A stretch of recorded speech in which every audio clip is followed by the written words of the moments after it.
Hi everyone, मैं हूं आपका दोस्त दुर्गेश। हम शुरू करने जा रहे हैं आज web designing course. Web designing आपके वेबसाइट का फ्रंट एंड होता है, जिसके अंदर आपका यूज़र एक्सपीरियंस, यूज़र इंटरफेस और विजुअल्स आते हैं आपके। वेब डिज़ाइनिंग करने के लिए हम सीखेंगे HTML, CSS और जावास्क्रिप्ट। तो आज हम स्टार्ट करने वाले हैं HTML से। तो HTML होता क्या है? HTML stands for hypertext markup language. HTML एक स्टैंडर्ड मार्कअप लैंग्वेज है जो कि यूज़ होता है वेबसाइट डेवलप करने के लिए या वेबसाइट किसी भी वेब पेज को बनाने के लिए। HTML जो जो है वो हमारी किसी भी वेब पेज का स्ट्रक्चर बताता है। जैसे स्ट्रक्चर है कि यहाँ पे पहले स्टार्टिंग में क्या आएगा, पहले स्टार्टिंग में क्या आएगा, उसके बाद क्या आएगा, उसके बाद क्या आएगा। जैसे यहाँ पे अगर हम गूगल का वेब पेज देखें तो इस गूगल के वेब पेज के अंदर सबसे पहले यहाँ स्टार्टिंग में कुछ लिंक्स आ रहे हैं, जीमेल, इमेज, उसके बाद ये मेन्यू है गूगल ऐप्स की, उसके बाद यहाँ पे आपकी प्रोफाइल आ जाती है। उसके नीचे हमारे यहाँ पे गूगल की इमेजेस है, गूगल का सर्च बार है, गूगल का सर्च बटन है, उसके नीचे लैंग्वेज की लिंक्स हैं, उसके नीचे हमारा ये फुटर आ गया गूगल का। तो ये सारे जो हैं ये एक एलिमेंट्स है जो कि अलग अलग पार्ट्स में किसी भी वेब पेज को डिवाइड करता है। तो HTML जो होता है वो एक एलिमेंट की सीरीज़ होती है जो अलग अलग चीज़ों को, अलग अलग स्ट्रक्चर्स को बताता है कि कहाँ पे आपका, कहाँ पे हेडिंग आएगी, कहाँ पे पैराग्राफ आएगा, कहाँ पे लिंक आएगा, कहाँ पे बटन आएगा और इमेजेस एक्सेट्रा कहाँ पे आपकी आएगी, ये सारी चीज़ें। HTML की कोडिंग करने के लिए आपको ज़रूरत पड़ती है सॉफ्टवेयर की। तो बेसिकली अगर आप बेसिक सॉफ्टवेयर कोई भी यूज़ करेंगे तो आप नोटपैड यूज़ कर सकते हैं। अगर आप विंडोज़ लैपटॉप यूज़ कर रहे हैं तो आप नोटपैड यूज़ कर सकते हैं। अगर आप मैकबुक यूज़ कर रहे हैं तो आप टेक्स्ट एडिटर यूज़ कर सकते हैं। ये भी सिंपल है, पर इसके अंदर आप बेसिक कोडिंग कर सकते हो किसी भी टेक्स्ट एडिटर के अंदर, नोटपैड या फिर विंडोज़ के अंदर जो आपका टेक्स्ट एडिटर आता है, इसके अंदर आप बेसिक कोडिंग कर सकते हो। अगर आपको एडवांस लेवल की कोडिंग करनी है तो उसके लिए आपको सॉफ्टवेयर की ज़रूरत पड़ती है। जो मैं सॉफ्टवेयर यूज़ करता हूँ वो मैं विजुअल स्टूडियो कोड यूज़ करता हूँ या फिर एडोब ड्रीम वीवर यूज़ करता हूँ। विजुअल स्टूडियो कोड जो है वो माइक्रोसॉफ्ट की तरफ से आता है और ड्रीम वीवर जो है वो एडोब की तरफ से आता है। तो अगर आपको विजुअल स्टूडियो कोड डाउनलोड करना है तो चलिए देखते हैं विजुअल स्टूडियो कोड डाउनलोड कैसे करते हैं।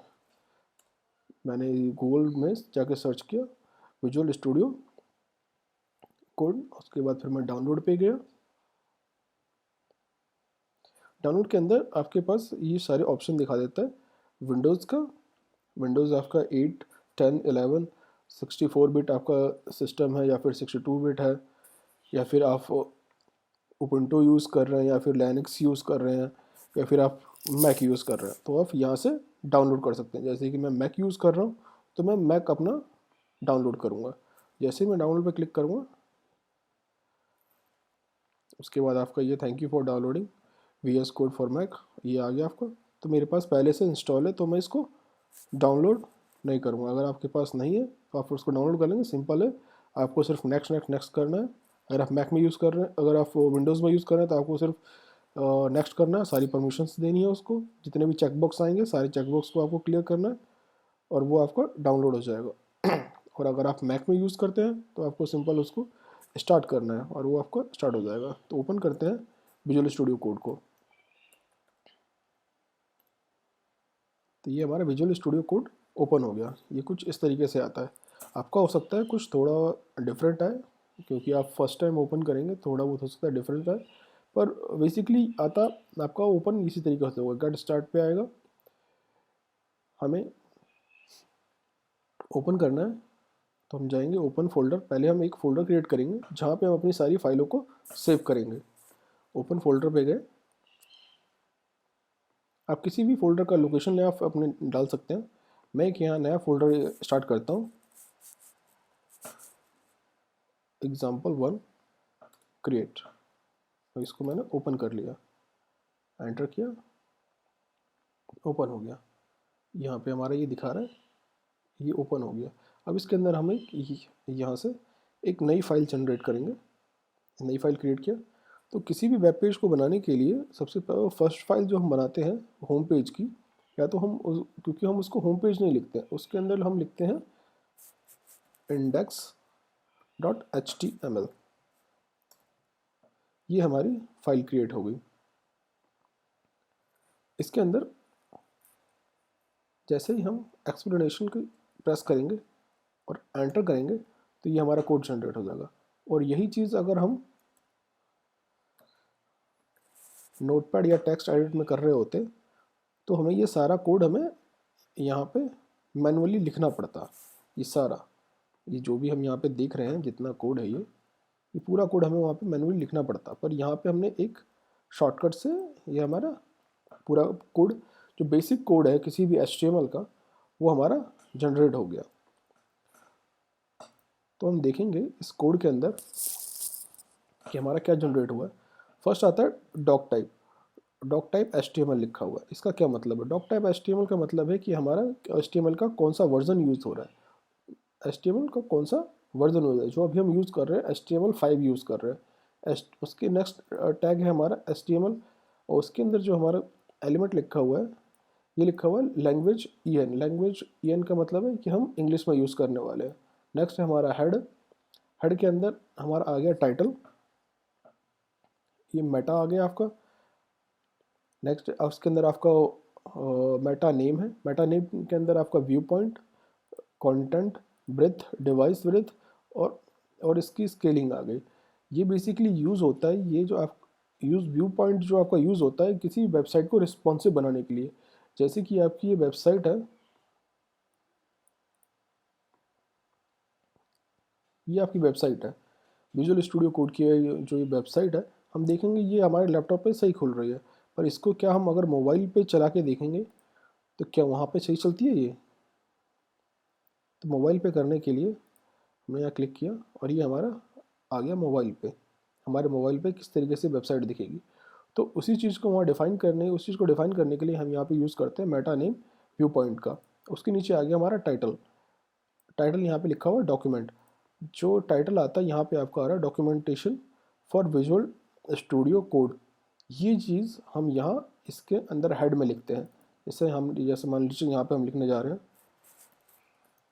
कोडिंग 24x7 फर्स्ट कोड, ये हमने डाल दिया यहाँ पे। ये हमारा किसी वेब पेज का टाइटल हो गया। उसके नीचे ये टाइटल हमारा क्लोज हो गया। बॉडी आ गई।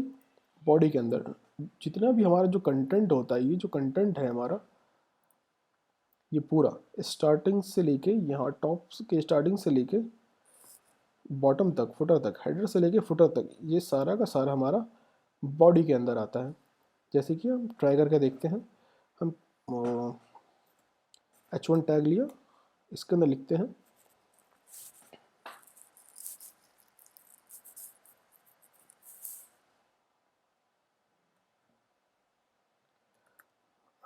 और फर्स्ट वेब पेज और वेबसाइट। इसको हमने यहाँ पे Ctrl+S से सेव कर दिया और गो लाइव पे यहाँ नीचे देखिए बॉटम में गो लाइव आ रहा होगा आपका। यहाँ पे जैसे आप क्लिक करेंगे तो ये आपका यहाँ पे लेके जाएगा। It's our first web page और website coding 24x7 first code. ये आपका यहाँ टाइटल आ गया। ये आपका यहाँ पे टाइटल आ गया सारा, यहाँ पे दिख रहा है आपको। ये आपका हेडिंग आ गई जो कि हमने यहाँ पे डाला था। इसकी जगह पे आप कुछ भी डाल सकते हैं यहाँ पे। जैसे नेक्स्ट मैं कोड डालता हूँ H2 कोड डाल दिया है ना। इसके अंदर लिख दिया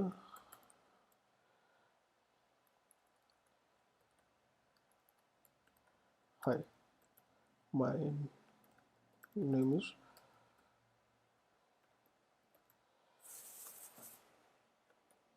Durgesh Kumar.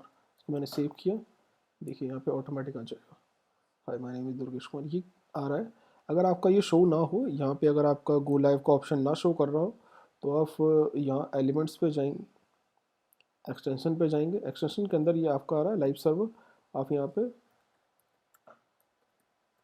Live server search करिए, फर्स्ट ऑप्शन है ये लाइव सर्वर का।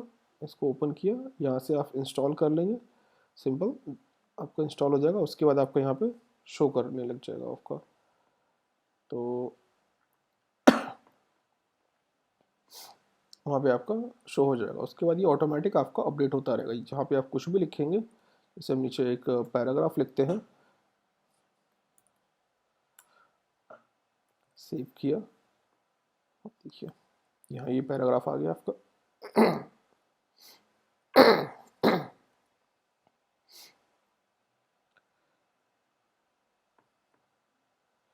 इसके अंदर अब ये पैराग्राफ जो हमारा आ रहा है, ये देखिए इसके अंदर ये पूरा स्क्रॉल बार बन के आ रहा है, ये हमें उस तरफ जाके देखना पड़ रहा है। अगर हमें ये नहीं चाहिए तो हम यहाँ सेटिंग में जाएंगे, कमांड प्लेट पे जाएंगे, और यहाँ पे जैसे मेरा अभी देखो रिसेंटली यूज है, मैंने रिसेंटली यूज़ किया है। अगर आपको नहीं आ रहा, आपका नया सिस्टम है, आपने न्यू डाउनलोड किया है, तो आपके सिस्टम में नहीं आएगा, तो आप वो यहाँ पर टाइप करेंगे वर्ड रैप, जैसे वर्ड रैप एंटर करेंगे, आपका ये सारा एक ही सेम पेज पे आ जाएगा। आपको स्क्रॉल करने की ज़रूरत नहीं है। इसके अंदर आपने सेव किया, उससे कोई डिफरेंस नहीं पड़ने वाला, ये आपका सेम यहाँ पे आ जाएगा, शो होता रहेगा। नेक्स्ट जो इसके बाद एडिट हमने देख लिया, HTML का इंट्रोडक्शन देख लिया, HTML का एडिटर्स देख लिया कि कहाँ पे एडिट होता है, उसका बेसिक कैसे एडिट कोड जो होता है, बेसिक कोड क्या होता है वो हमने देख लिया। हमने पहले एक कोड जनरेट करके देख लिया। तो आप ही साथ के साथ प्रैक्टिस करते रहेंगे, मेरे साथ आप प्रैक्टिस करते रहें, और इसमें डाल, क्योंकि जब तक आप प्रैक्टिस नहीं करेंगे आपको ये कोड्स याद नहीं होंगे। आप आपको ये सारे के सारे कोड्स धीरे धीरे जैसे से आप प्रैक्टिस करते जाएंगे आपको ये कोड्स सारे याद होते चले जाएंगे। तो हमने यूज़ किया यहाँ पे H1 H2 पैराग्राफ। मान लीजिए कि यहाँ पे ये पूरी लाइन आ रही है, मुझे ये ब्रेक करनी है यहाँ से कहीं से भी, ऐसे यहाँ फुल स्टॉप के बाद ब्रेक करनी है, तो मुझे देखना पड़ेगा फुल स्टॉप कहाँ पे है। यहाँ फुल स्टॉप आ रहा है, यहाँ पे मैं एक टैग डालूंगा BR का,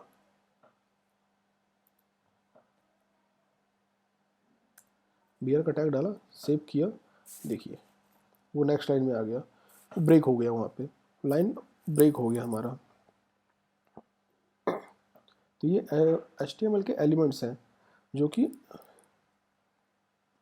किसी भी चीज़ को बताते हैं कि कहाँ पे क्या चीज़ आएगा। जैसे हमने अभी बताया था, पढ़ा था कि हमारा ये हेडिंग हो गया, ये पैराग्राफ हो गया, और कहाँ पे टेक्स्ट आएगा, इसके बाद हमने पेज को ब्रेक करके नीचे ले आए। तो ये सारा कुछ हम HTML के अंदर सीखते हैं।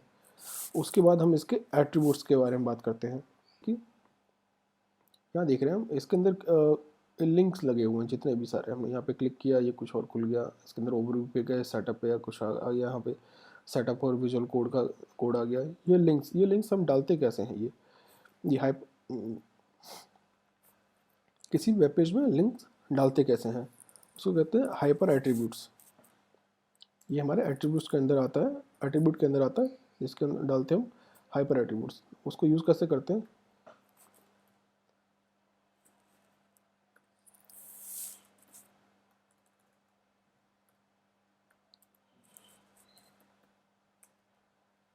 हाइपर यूज़ किया हमने, और जैसे ही हम मान लीजिए हम किसका लिंक दें, हम गूगल का लिंक दे देते हैं कि हमारी वेबसाइट पे गूगल का लिंक हो, गूगल का लिंक हो गया, क्लोज़ किया, उसके अंदर डाल दिया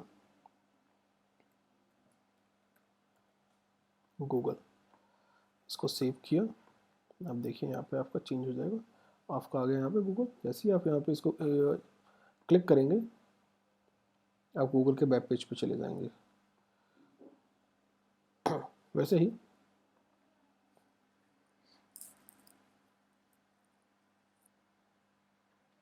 अगर हमें किसी भी वेब पेज पे, अपने वेब पेज पे एक इमेज चाहिए, तो उसके अंदर हमें क्या करना पड़ेगा, सिंपल हमें लिखना है IMG, इसके बाद हमें सोर्स डालना पड़ेगा कि हमें इमेज कहाँ से डालनी है, हमें किसी वेब पेज की इमेज डालनी है या फिर हमें कोई अपनी हमारे डेस्कटॉप में कोई इमेज पड़ी है वो डालनी है।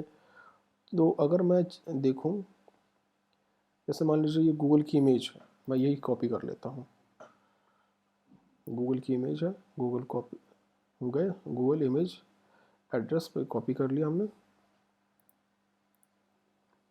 उसके बाद हमने यहाँ सोर्स के अंदर इसको पेस्ट कर दिया। और ऑल्ट में क्या डालना है, ऑल्ट में हमें ये इसके आगे आ रहा है ऑल्ट। ऑल्ट हमें ऑल्ट के अंदर हमें उस इमेज के बारे में बताना है कि वो इमेज है किस बारे में।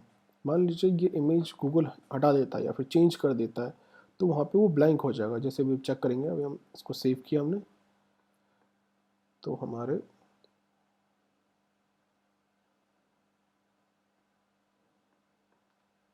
सेव नहीं हुआ।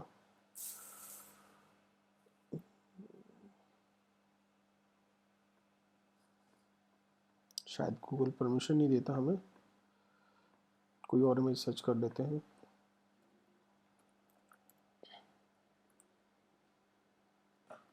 गूगल लोगो, हम इमेज पे गए,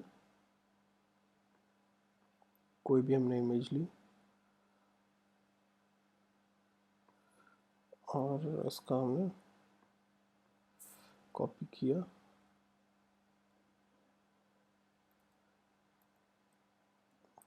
सेव कर दिया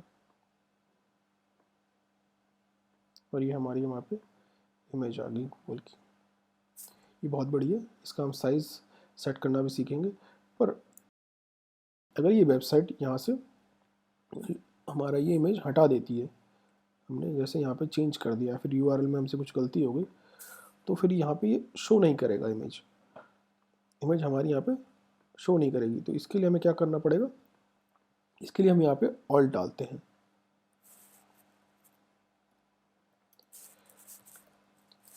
मान लीजिए इसकी जगह मैंने अपनी वेबसाइट का कोड दे देता हूँ, किसी भी सिलेक्ट किया 1.png, सेव किया और यहाँ पे इमेज नहीं आ रही पर हमारा वो बता रहा है कि क्या चीज़ वो यहाँ पे है, क्या गूगल की इमेज थी जो कि हमने यहाँ पे डाली थी। हम यहाँ पे सेव कर लेते हैं गूगल की इमेज को, सेव एस पे किए।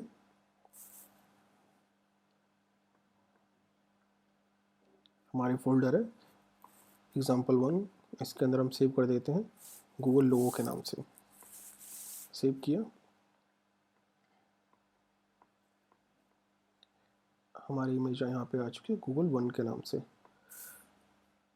अब इस इमेज को यहाँ पे लेके आने के लिए हमें सिंपल प्रेस करना है, यहाँ पे गए स्लैश प्रेस किया, आपको यहाँ पे दिख जाएगा गूगल लोगो .png, एंटर किया, सेव करना है आपको और आपका इमेज यहाँ पे शो हो जाएगी।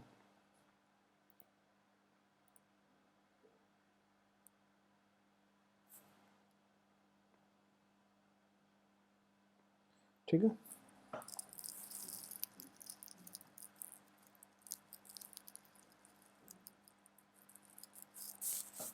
अभी इमेज हमारी बहुत बड़ी इमेज है, हमारी इसके अंदर इमेज हमारी बहुत बड़ी है जो कि हमारे फिट नहीं आ रही है, हमारे वेब पेज के अंदर फिट नहीं आ रही है। तो उसके लिए हम क्या यूज़ करेंगे, यहाँ पे इसकी हाइट और विड्थ को हम साइज़ देंगे। तो जब भी आप किसी भी इमेज की हाइट या विड्थ को साइज़ डिफाइन कर रहे हो तो किसी भी, या तो आप हाइट डिफाइन करें या आप विड्थ डिफाइन करें। अगर आप दोनों डिफाइन करेंगे, चलो देखते हैं दोनों डिफाइन करने पे क्या होता है। और एक सिंपल एक अगर आप विड्थ डिफाइन करते हैं तो क्या होता है और हाइट डिफाइन करते हैं तो क्या होता है। सबसे पहले हम दोनों डिफाइन कर देते हैं। इसके अंदर विड्थ डाला हमने 500 और उसके बाद हमने डाला इसके अंदर हाइट, हमने डाल दिया 600, हमने सेव कर दिया। सेव करने के बाद देखिए क्या होता है, ये देखिए आपकी इमेज जो है वो स्ट्रेच हो जाएगी, उसका रेशियो जो है वो इमेज का रेशियो वो ख़राब हो जाएगा। तो इससे इसलिए हम क्या डिफ़ाइन करते हैं, हमने सिर्फ विड्थ डिफ़ाइन कर दिया तो वो हाइट जो है वो अपने आप ले लेगा। ठीक है, हमने नेक्स्ट एट्रीब्यूट जो हमारा था ऑल्ट एट्रीब्यूट, उसके बारे में पढ़ लिया। उसके बारे में पढ़ा हमने कि ऑल्ट हमारा टैग जो लगता है वो क्यों लगता है, किसी भी इमेज के अंदर उसको बताने के लिए कि वो है क्या, एक्चुअल में वो इमेज किस बारे में है। उसके लिए हम ऑल्ट का यूज़ करते हैं किसी भी इमेज के अंदर।